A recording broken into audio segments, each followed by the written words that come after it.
want to talk about AI. It's their confident wrongness that's endlessly kind of amusing and or dangerous. It's also devaluing a lot of the skills that made nerds valuable, like the ability to code and just sit there and do it and get into flow and stay there for 24 hours with your Cheetos and your Mountain Dew by your side. I guess what doomers and boomers both have in common is a very high opinion of how powerful the technology actually is. I don't share that opinion. I definitely expected to be on Mars by this point in my life, and I'm a little sad that didn't happen. Yeah, me too. I know. We need to talk about the future.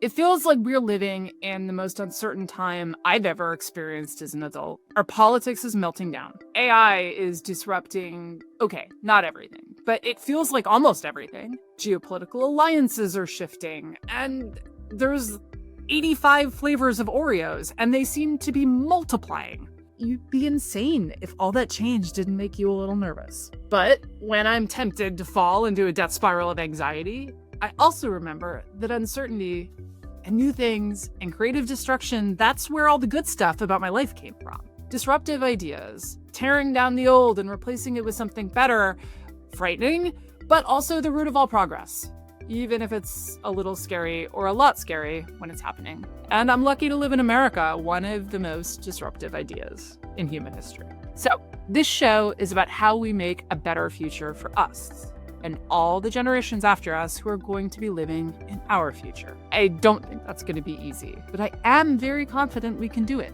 which is why I'm launching a show called Reasonably Optimistic. No panaceas, no partisanship, no simplistic promises of solutions that aren't really solutions. It's just working through problems together with you and with a lot of forward-looking thinkers who will join me. For our first episode, I want to talk to someone who's been living in the future longer than most of us. Neal Stephenson has been writing epic science fiction novels for 3 decades that have not only identified a lot of what's coming, but inspired the people who built it, the metaverse, cryptocurrency, wearable technology. In addition to writing, Stephenson is a futurist who's been on the ground floor of startup companies like Magic Leap and the space exploration company Blue Origin, which, in the interest of full disclosure, is owned by Jeff Bezos, who also owns the Washington Post. And I could think of nobody better to talk to about where to find hope in the technological future and how we get there. Neal Stephenson, welcome to Reasonably Optimistic. Good to be here. Congratulations on your first episode. Thank you. I'm very excited to talk to you as well as to talk to other people in the future.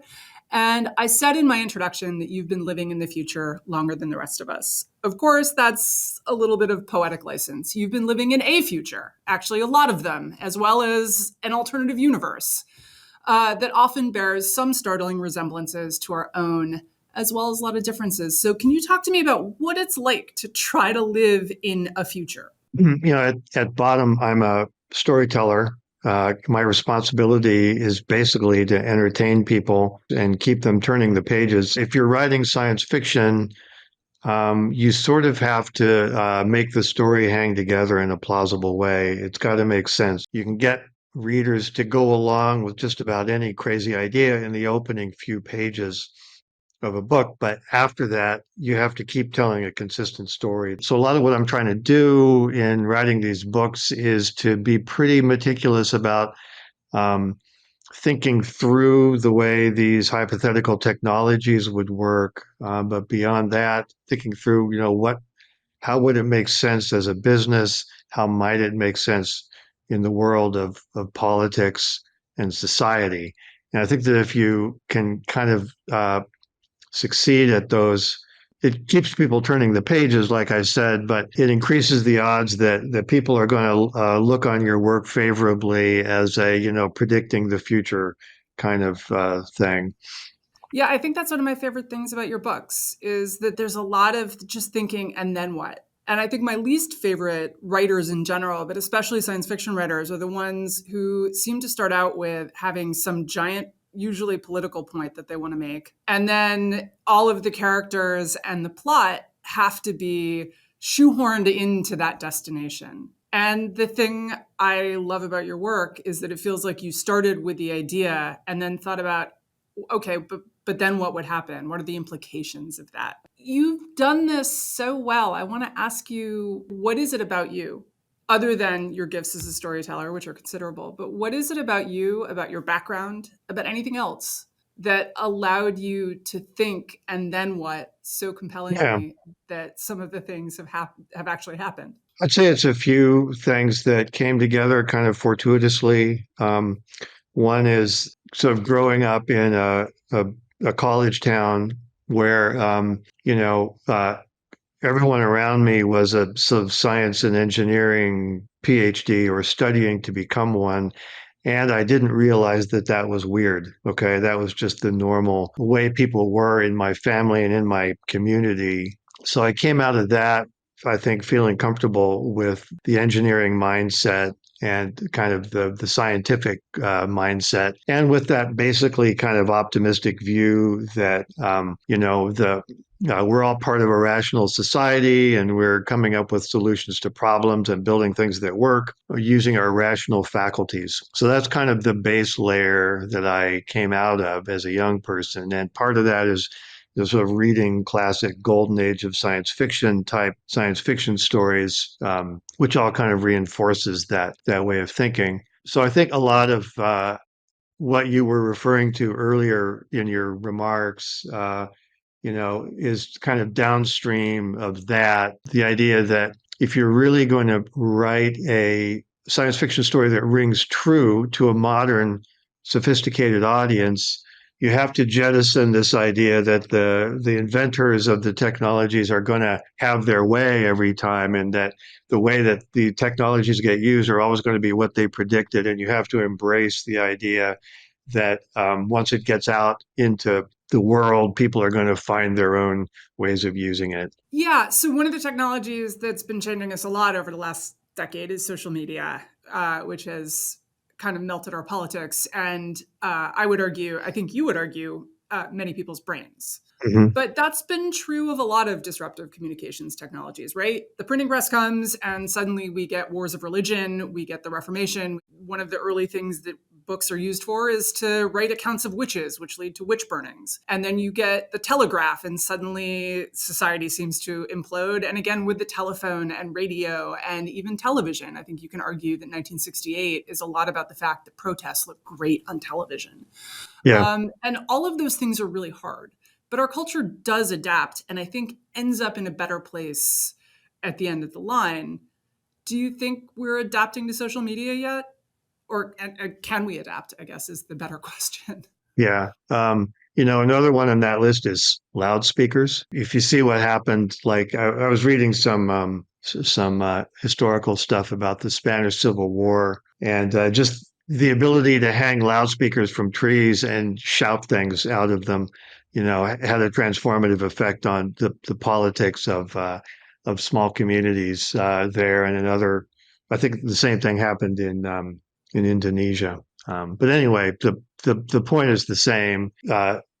New communication technologies tend to get picked up by people who have things they want to communicate, and at the head of that queue are politicians. And there may be some initial lag, but before you know it, they're all over these technologies and they're using them to get power and to make the changes they want to make. Definitely sympathetic to the idea that this has all happened before. It's caused disruptions before, and people adjust. You could make a contrarian argument that social media is more insidious because it's changing all the time in real time in response to how we use it and what we do. And so maybe it's got an adaptation loop that runs faster than we can adapt to it. So I think the jury's still out on that. I'd like to think that people are more skeptical about screens and social media than they were 10 or even 5 years ago. We're seeing, some momentum developing around, say, the works of Jonathan Haidt, who's talked about kind of the way social media warps your brain. I think we're starting to see some pushback now from parents who are trying to delay the age at which their kids get exposed to social media. I think, ironically, that's more common in elite social circles. Like the parents who are actually working for tech companies are the ones most likely to not let their kids have cell phones until they're 16 years old or whatever, because they have a, a better understanding of why these things are dangerous. This actually brings me to the Diamond Age. I have a small confession to make, which is that I worked for your publisher very briefly when Diamond Age was in galleys. And so I Really? first read the Diamond Age. Yeah, I was an editorial assistant at Bentham Doubleday Dell.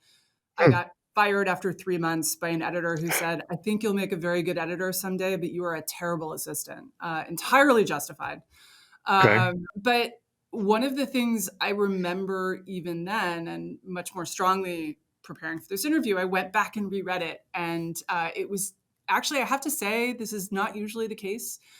But when you're in a magical book and you're really deep in it, you usually only get that once. But it turns out if you wait 30 years, you can have that experience again. Yeah. And it was terrific.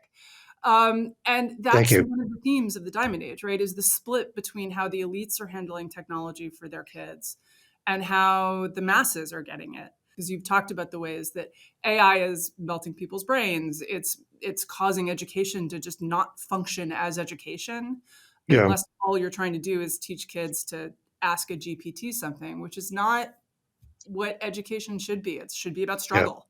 It should be about like getting things wrong a lot. Yeah. Um, so, can you talk about first how you did think of that 30 years ago and how you think about it now? 30 years ago, you were calling it Yeah. pseudo intelligence. Is that still how you think about AI and still how you think about the technology and cultural problems it presents? Yeah. So, I mean, it started with the idea of a very simple idea of, a girl finds a magic book that changes her life. The idea for it came from a mobile. My wife and I had a baby at the time. And so we had this mobile that would hang above the crib, and it had these replaceable placards on it that would move around. And in the first version, there were very simple, crude geometric shapes.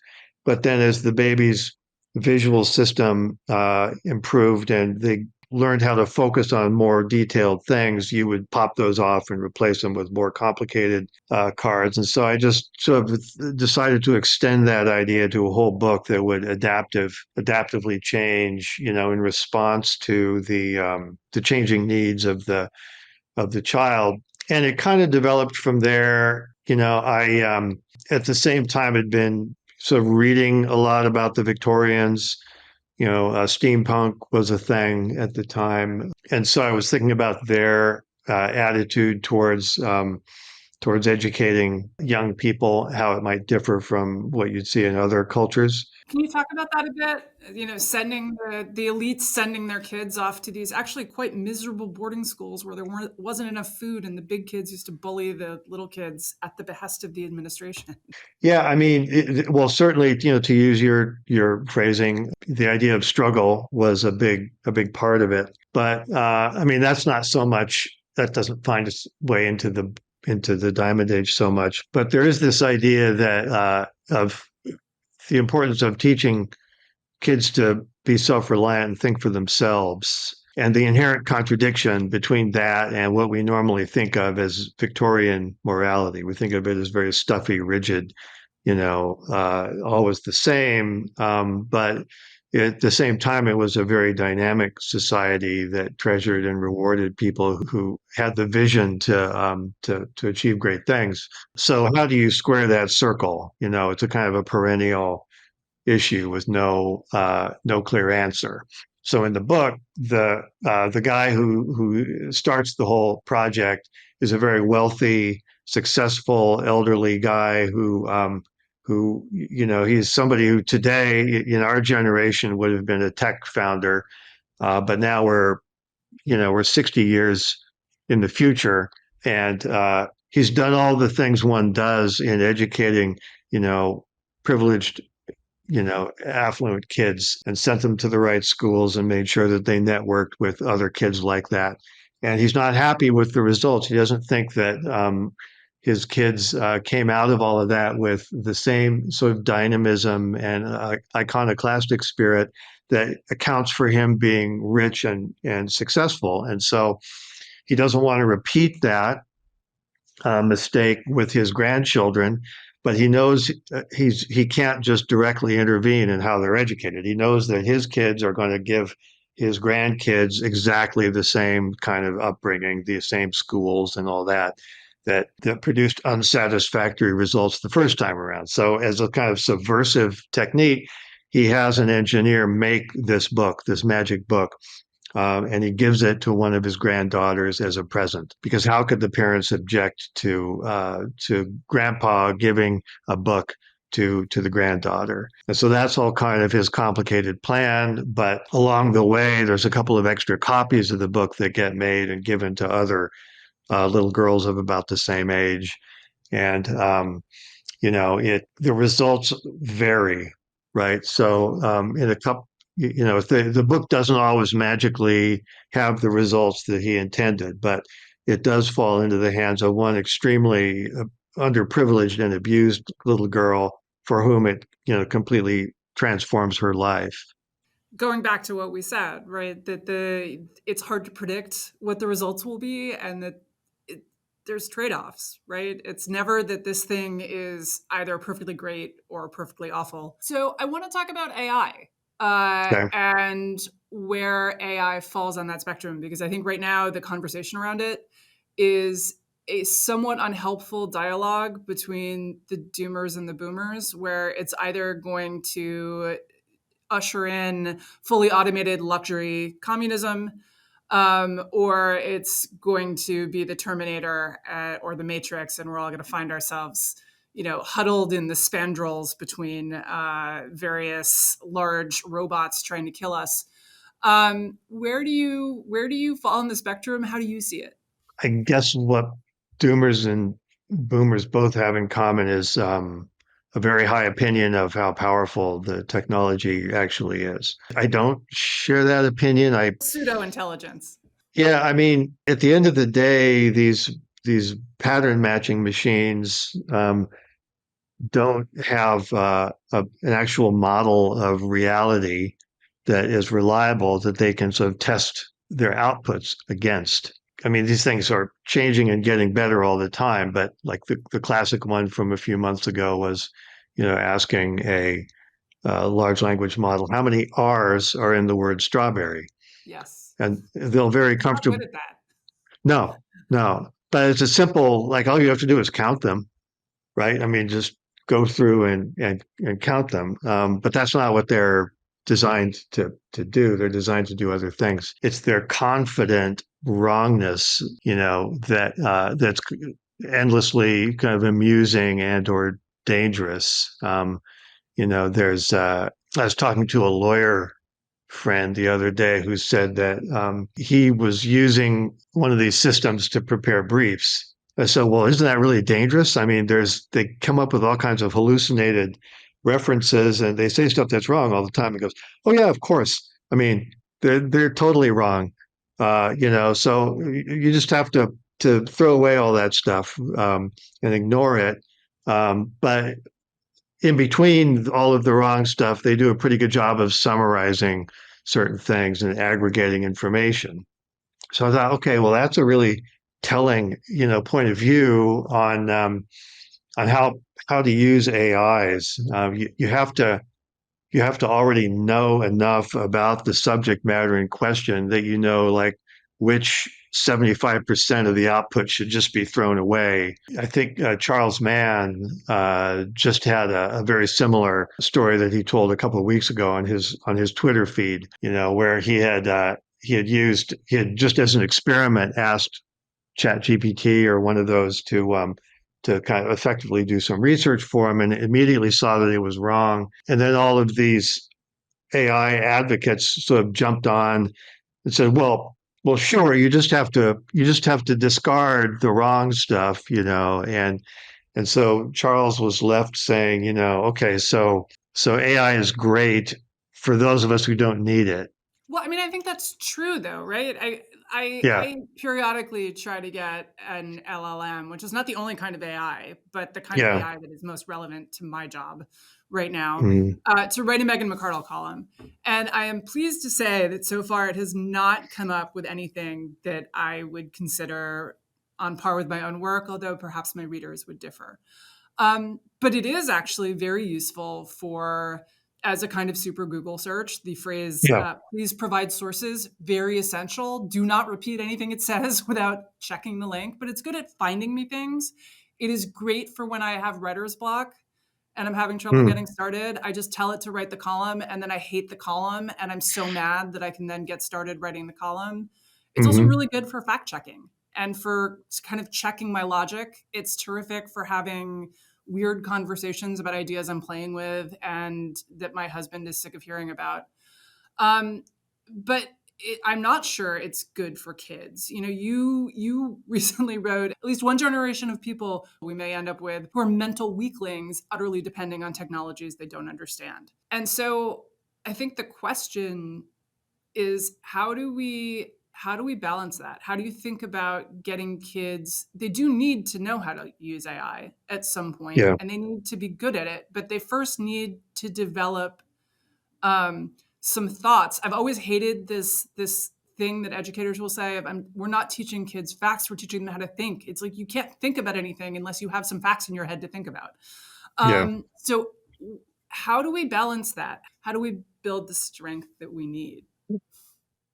Yeah, so and by the way, it's not just that those kids end up being dependent on the technology, but by extension, they're dependent on the people who own and operate Right. those companies, right? So just to kind of state the obvious. So, I mean, I'd like to think that the people who run these big companies who've raised all these hundreds of billions of dollars could put a little effort into solving that problem. I mean, it just so happens that ChatGPT and other such programs, just because of the way they were built, are perfect at doing homework. And so it's just an unintended consequence of that. The entire system of handing out assignments in school and grading students based on that has totally collapsed. It does not exist anymore. And there's nothing we can really do about it short of throwing out that way of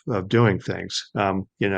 We can say, well, all exams now should be written out by hand in blue books, and that sounds great and would probably work. The resources for teachers in most schools have been cut back to the point where it's just out of the question for them to sit there, reading through all of these essays and grading them one by one. Even if the kids could write, which they can't. I, Even if they have penmanship that's readable, yeah. yeah. So that's where we get into this whole generational problem that even to implement the write it down in a blue book strategy, you first have to have started teaching kids penmanship 5 years earlier. I have a friend who's a college professor who teaches online classes, is an economics professor. And I was talking to him about this problem a couple of years ago when it first popped up, and he started seeing people cheating with it. Um, and we were talking about how someone said to him, well, you should just give oral exams. He said, I have 2,000 kids in my class. If I gave Yeah, all of them an oral exam, I could talk to each of them for 10 minutes a semester, right? And that's not yeah, how it has to be set up, but our institutions just assumed a certain amount of friction with writing right, that no longer right. exists. And so it's going to be a substantial effort. Right, and then they removed friction by everything went paperless, everything became bits on a screen. It's that has completely imploded. I'm trying to remember the exact name of it, but Neil Ferguson published a piece a few weeks ago called something like the cloister This, and the starship. yes, the cloister and the starship. That is correct. Yeah, okay, got it. So the idea being that, a way to properly organize education going forward would be that, 8 hours a day, students are in the cloister, meaning, you just have books, no electronics, no internet, and you learn by reading, writing, and having conversations with other human beings.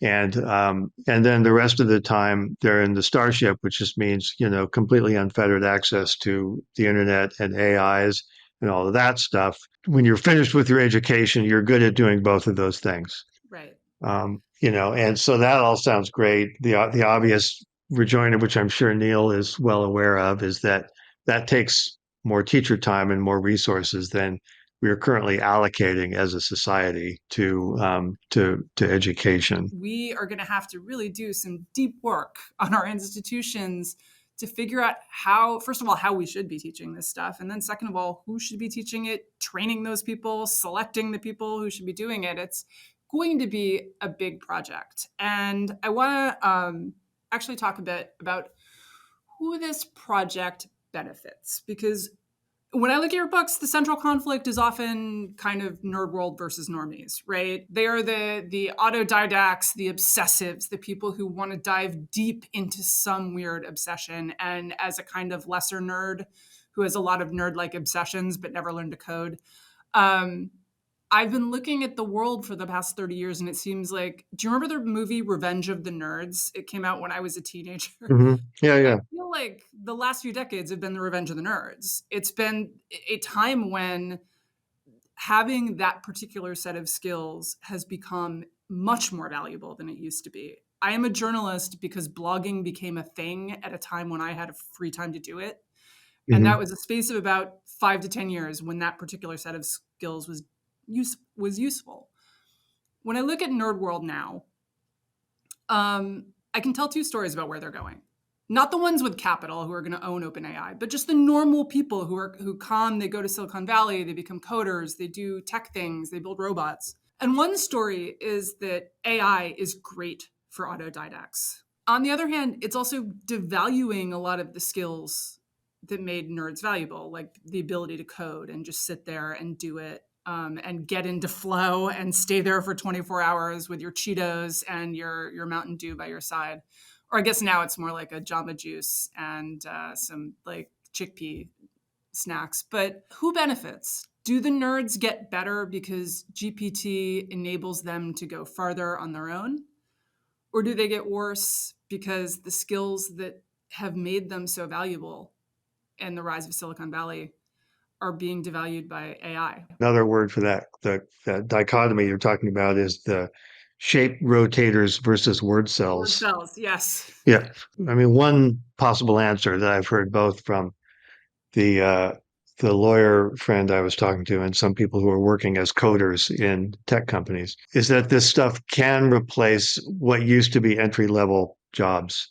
Yeah. So having in a legal office, having access to ChatGPT is kind of like having a junior associate. You can ask them to produce a brief for you on some topic and collate a bunch of information and summarize a bunch of documents, and they'll hand in something that's not great. But because you're a senior lawyer and you've been around the block a few times, you can go through it with a jaundiced eye, and you can throw away the stuff that's bad and accept the stuff that's good. And I've heard similar things from people who've been tasked with using large language models to write code. That it's great for kind of the more routine tasks that a junior programmer would be asked to do. But at the end of the day, someone within the company actually needs to understand how the system works. So that when things go wrong, they can have some clue as to what went wrong and why. And it's not clear that these models have that kind of understanding. What the widespread adoption of AI might do is wipe out a whole cohort of young people who are coming into a profession, and so it's great right now if you're the senior associate who just needs to have a brief written. But what happens, 20 years from now when you're ready to retire? And you find out that there's nobody in the queue behind you. Yeah. And one answer is that maybe AI just enables kids to do things, to go out, be disruptive in somewhat the way that many of the Silicon Valley titans were themselves, very young disruptors who went outside the existing system and built something new. But another answer is that if you want your institution to keep going, and most of us do, you've got to find some way to use people who may not necessarily be at the beginning better than the technology. And I think Yeah. about my own profession. You learn what not to do by hearing the war stories about the people who got it wrong. You Yeah. learn what a good story looks like. My creative writing professor in college told me this. I didn't believe him until 20 years later. But his method was that he would just give you back your work and tell you everything that was wrong with it, and then what was left you should start over and build from that. But a lot of learning how to write is that it's not someone coming back and rewriting it for you. It's someone saying, no, not this, not that, not that, do something different, and then you got to go struggle through and figure it out. And trying to figure it out is maddening, especially when you're starting, when you've done something and you think it's good and someone else doesn't, and you have to figure out how to give them what they want. It takes a long time and there's no shortcut. I can't write it down. I can't, give you a 90-step list to write a good newspaper column. I can only tell you what's not working. You've given a pretty accurate description of how academia, has traditionally worked in that, you get, as you say, you've got senior professors who are working with younger people just coming into the profession who don't necessarily know everything or know how things are done. But just the act of inculcating them and teaching them how to become the senior academics of the future is viewed as a thing worth doing in Yep. and of itself. You can't necessarily make an economic justification for doing it. It might not pass a venture capitalist's test of profitability, but the culture at large views those institutions as as being sort of standing outside of pure economics and being worth supporting just for their own merits. So I'm now going to turn to the exciting topic of civilizational collapse, which you write Okay. about a lot, and which I think a lot of people feel like we're getting close to.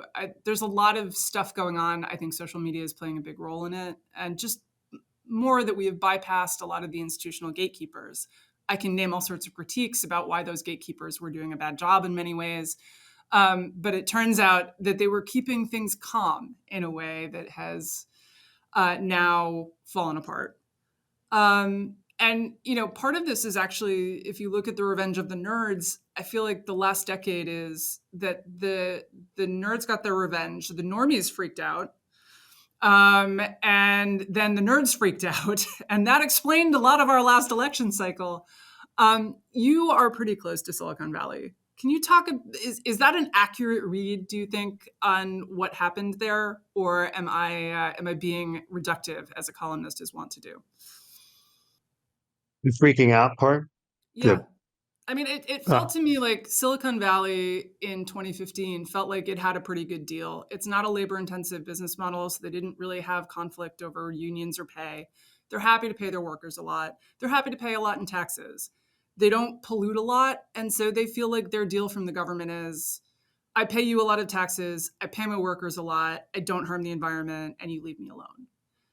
And yeah. then the normies freaked out for a lot of reasons, and started attacking tech. And tech looked at that and said, "No, we have to attack back." Not all of tech, right? There's still many happy Democrats in Silicon Valley, but there is a faction of people, including people who I think are fans of yours, like Peter Thiel, who felt like they had to really go on the offensive in a way that I didn't hear people in Silicon Valley talking about in, say, 2012. Um, is that a fair statement, or is it more complicated than that? What am I missing? Yeah, I think there was a moment when everything changed, which was probably the antitrust Yeah. when Microsoft came under the microscope, and suddenly Bill Gates is being hauled up in front of Congress, and that's the kind of the moment when tech suddenly has to start dealing with politics, and they've become big enough and powerful enough that they're now a target for the political world, and the workings of politics and of government are so alien to the way things work in the tech industry that it's a real massive culture shock. Just So, like, a recurring theme in your novels, I would argue.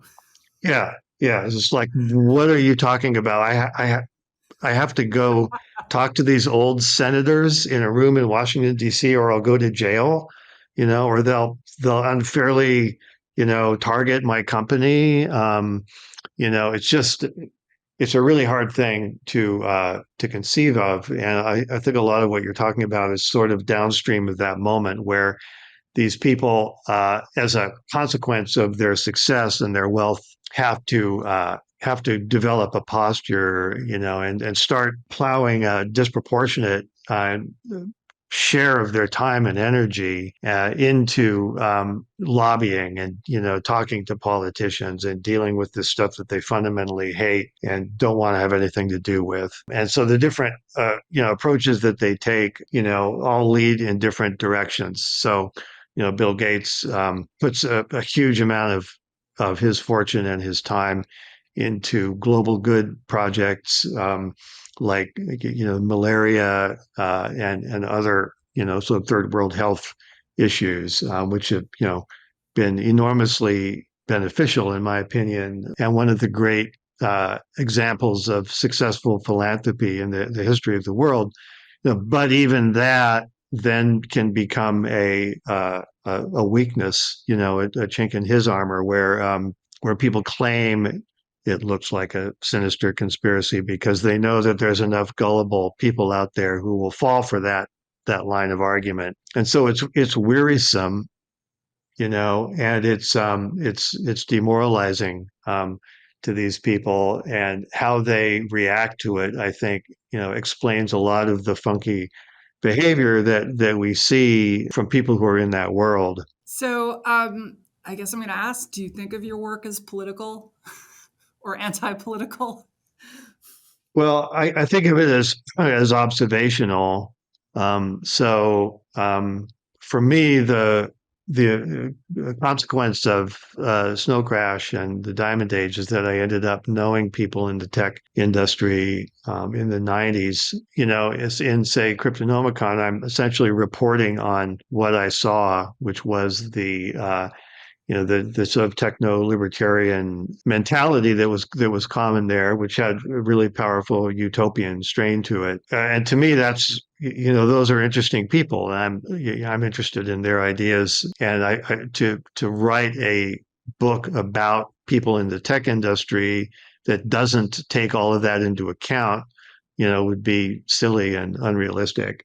And then we can kind of follow that down through my other books, but for example, in the Baroque cycle, you know, uh, you can see a premonition of all that in the relationships that developed between the Royal Society and the powers that be in the banking world and the political world in the late 1600s.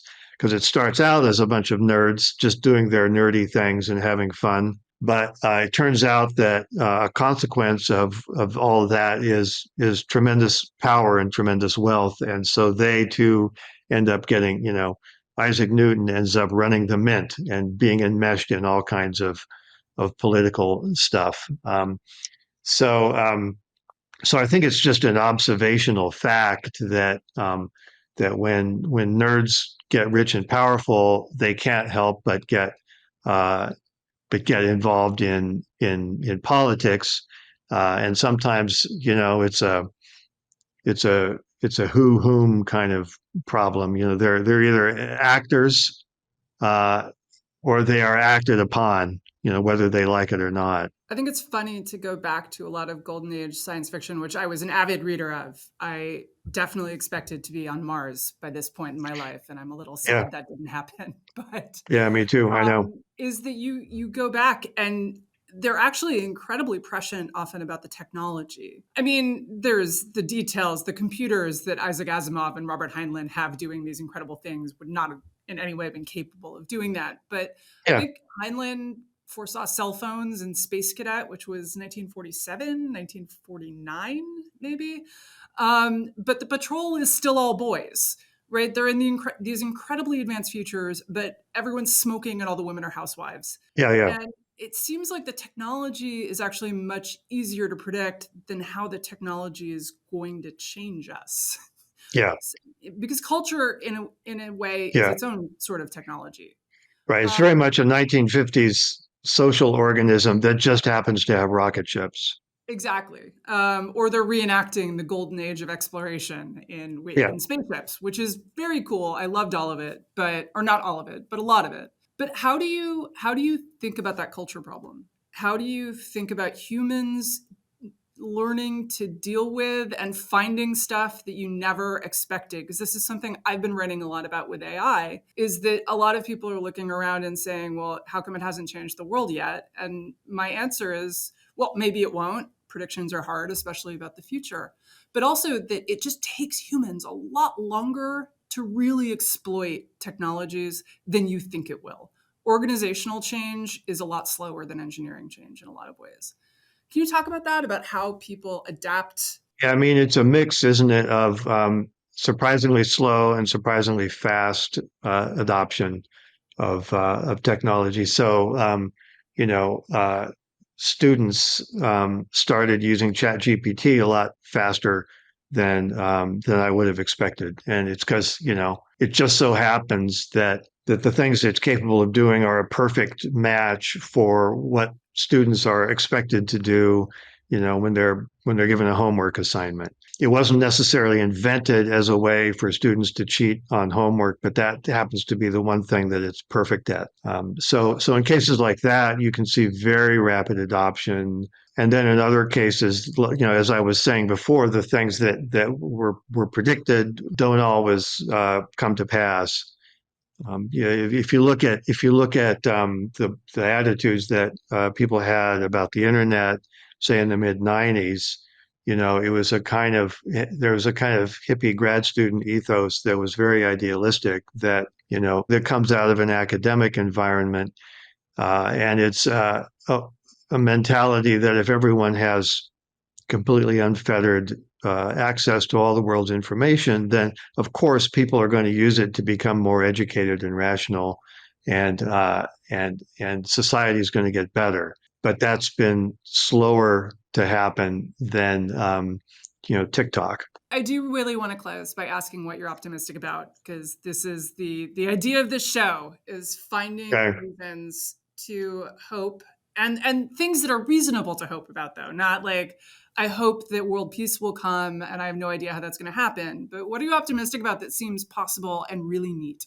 I think that we're going to solve the atmospheric carbon problem. I think we're going to Yes, the solve it. But topic of termination shock, which yeah, is uh, yeah, I don't think we're going to solve it that way, but I think we're going to solve it by finding ways to remove carbon from the atmosphere. It's going to be a big project, but it's going to be the kind of massive civilizational, industrial project that can have all kinds of beneficial side effects.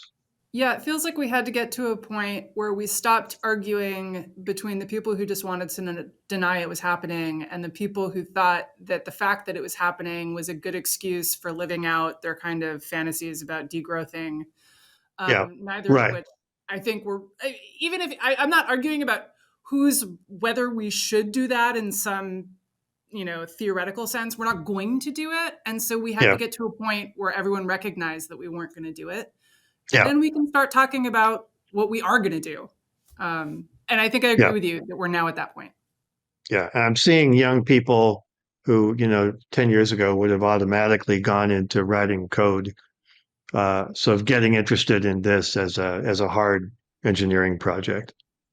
Hard in the sense of, well, it's difficult, but it's also hard in the sense of building physical objects as opposed to manipulating bits. So maybe one benefit of AI is that by replacing some of the junior coders, it frees Yeah, them to to take go build things. their shape rotator skills to Yeah, solving physical problems. to the gundo. Yeah. Neal Stephenson, this has been an absolutely fascinating conversation. Thank you so much for joining me for the inaugural episode of Reasonably Optimistic. I really cannot think of a better way to start. Oh, well, it was fun. And, I hope I was both reasonable and optimistic. You were great.